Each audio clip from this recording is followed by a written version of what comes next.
Europe کے دورے پہ ہے، تو اس کو یہ دورہ جو ہے پڑھنا ضروری تھا. اس کو گستاخی اور کفر کا دورہ کہتے ہیں، کیونکہ علامہ اقبال نے لکھا ہے کہ دنیا کے کسی کافر ملک سے واپس آئے گا مسلمان تو مسلمان واپس آئے گا، لیکن یورپ ملکوں کا دورہ کر کے واپس آئے گا تو کافر ہو کر آئے گا.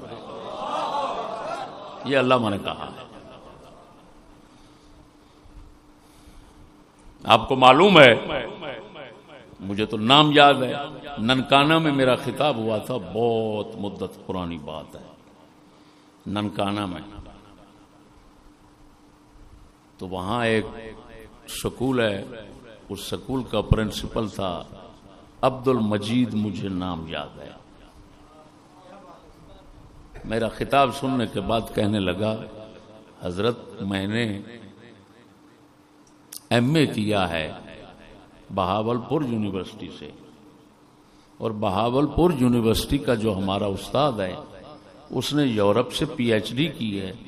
اس نے ہمیں کلاس میں یہ بتایا تھا کہ میں نے وہاں پر یہ کی ہے، یورپ سے پی ایچ ڈی کی ڈگری کسی کو نہیں ملتی جب تک کہ وہ رسول اکرم صلی اللہ علیہ وسلم پر کوئی الزام نہ لگائے.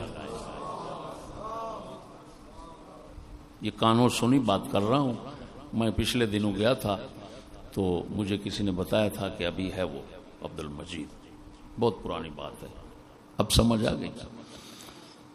تو یہ کنجر ایکسپریس کمینہ جو ہے وہ ادھر گیا. ویسے تو گستاخی بزرگوں کی طرف سے وراثت میں تھی، اور پھر پیسے کے لالچ میں. اللہ اکبر. یہ میں بعد میں لوٹوں گا اس مسئلے کی طرف کہ پاک نبی صلی اللہ علیہ وسلم امی ہیں تو اس کا کیا معنی ہے.